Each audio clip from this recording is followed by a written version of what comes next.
Hello. Firstly, I would like to acknowledge the Gubbi Gubbi people, who are the traditional owners of the land on which we stand, and pay respect to their elders past, present and emerging. I also want to thank the Gympie Council for awarding me a bursary which helped me attend this wonderful event, especially Jackie Burns, who helped with the application. This forum was the brainchild of Justine Wilson.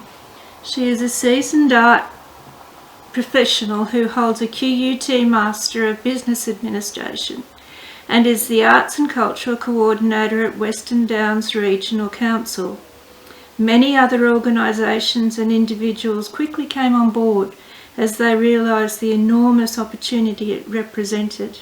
They're not all listed here. Flying Arts, for example, funded the catering, and a lot of other partnerships were like that.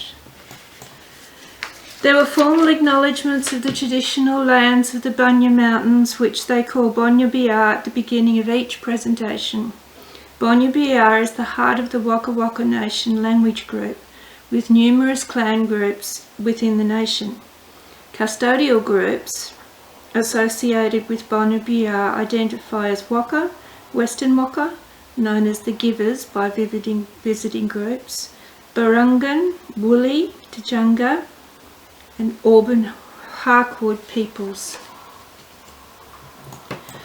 This is the ride up to the Bunyas. It looked very different when I travelled. They just had a hailstorm and it was raining and dark with overhanging tree branches and winding steep inclines. It seemed to go on forever, but I told myself that good things often start with a test of courage. When I got to the top, I realised I still had my sunglasses on. This is the accommodation I stayed in. It's in the style of an estate. There were open fires, but they'd given me 3 damp logs and 2 sticks of kindling. It took a whole packet of firelighters and 2 newspapers to get it going, and then I decided it just wasn't the same looking at it through a baby gate anyway. There were 3 distinct phases of the forum, and the first day was called Support. Funding was discussed, but it went beyond that to focus on the long-term sustainability of the arts in Australia. Dr. Kyle Jenkins, Senior Lecturer in Painting at USQ, gave a dire prediction that if funding and arts engagement continued along its current path, that art was dead. The highlight for me was the presentation by Di Wills, Artistic Director, Creative Regions.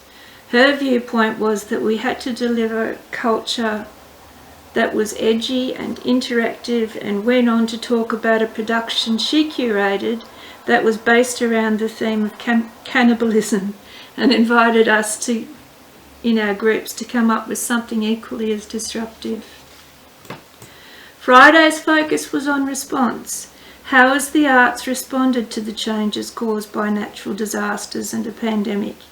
This was a very interactive day with forums and Q&A about how we can explore new markets and facilitate effective communication between government, peak bodies, arts organisations and individual artists.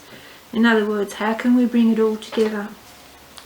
The highlight for me that day was a very touching story about a team of art workers and mental health professionals who visited Yungala after bushfires had destroyed their town.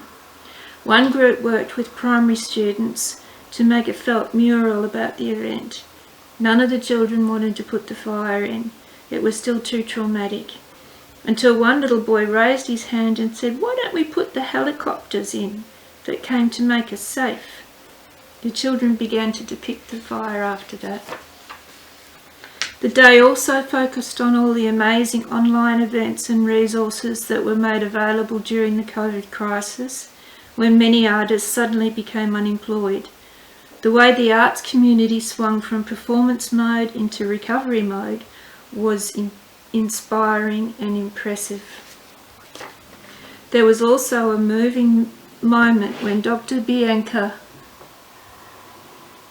Beatson, Director of Indigenous Research Unit at Griffith University, told the story of the Bunyas and invited us to listen to country in silence for 1 minute and then write down our experiences and perceptions, which she later put into a poem, which I've made available to you. Saturday sessions were about the approach to continuing to develop excellence in the arts. Many speakers from regional groups were called on to share knowledge of their activities. These speakers only got 10 to 20 minutes to get their message across, so that we got a broad picture of what was developing in the art world. Gympie's group, CRIG, were there and spoke of their new premises and the upcoming Duets exhibition, which includes two of our own distinguished artists, Kim Barrett and Charmaine Lyons. The highlight for me on this day was Ladies on the Wall, From Indonesia to the World. Sarah Scully of Scully Design was given a grant to go to Indonesia to study a project there. The women there were painting what they wanted their daily life to look like on the walls. Sarah came home and started something similar, and it's taken off so much she's put out an open call to anyone who can help with anything. There were painting stations scattered around the site, and people had a lot of fun making their mark. I'm told these were made into a mural on the last day, but I didn't see it. These are some of the exhibition pieces. Since it was an outdoor venue, copies had to be made and displayed in an innovative way. Some were in poster form, some in digital, and just 2 were under perspex. I have passed around the catalogue so you can see the whole collection.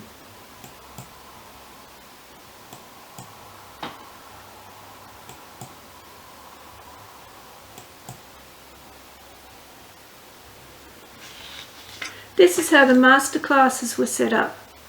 They were held mostly at 6:30 in the morning, so it took a while to get started, but they were very enjoyable. I took screen printing, lino cut, clay, and interpreting the landscape, and I will pass around some of my pieces and answer any questions you may have about the processes. This is Ree Johnson, artist and lecturer in visual arts printmaking at USQ, giving a demonstration. Unfortunately, I was not allowed to take photos of other people's work, but some of it was excellent, especially the USQ students. This shot is just to show how cold it was. At 3 in the afternoon, we were all rugged up and still freezing. It was the winds, which one of the elders told us was a sign that the ancestors were with us. I felt sorry for the Indigenous dancers who performed at 6 p.m. wearing only loincloths. They stayed very close to the fire. The food was incredible and many diets were catered for. The first server you can see is Justine, the main organiser. They were a very hard-working team and everyone chipped in, including volunteer students from USQ. There was entertainment and food and drinks available at both evening functions and heaters. This young woman is studying performing arts at USC, and her final performance piece was written for her assessment. The videographer and other students were also being assessed on their work. This is a community initiative led by Paul Perry. The project was called the Milby Magic Community Mosaics Project at Bagara. Their mission is to cover every ugly wall they can find in the area. These are the photos of the Women on Walls project that I spoke about, facilitated by Sarah Scully. They're the Indonesian ladies. And there's one she came home with. The Bunya People's Aboriginal Corporation were very welcoming and encouraging of the arts. I felt very comfortable and honoured to be staying in such a beautiful place. We had a yarning circle about what we had gained from our experience on country and what we may give back. It was intimate and touching, and tears were shed. I have footage of the smoking ceremony and tribal dancing, but I have not yet received permission from the elder I approached to publish it. Perhaps he's on Murray time.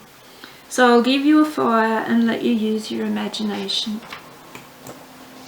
And to top it all off at the top, The curator of the exhibition, Anne King, came and found me just before the last session to tell me my piece had sold to a collector who had bought several pieces. And here is a photo of me with Leanne McIver, who purchased my painting. I have sold many, many pieces of fabric art, but this is my first sale of work on paper. So thank you to all the workers and organisers and sponsors of the forum for a truly exhilarating, informative and enjoyable experience. The Gympie delegates will be having a post-forum meeting to discuss what we have learned, and who knows, there might be an Art by the Ocean Gympie Regional Arts Forum one day, inspired by your example. Thank you.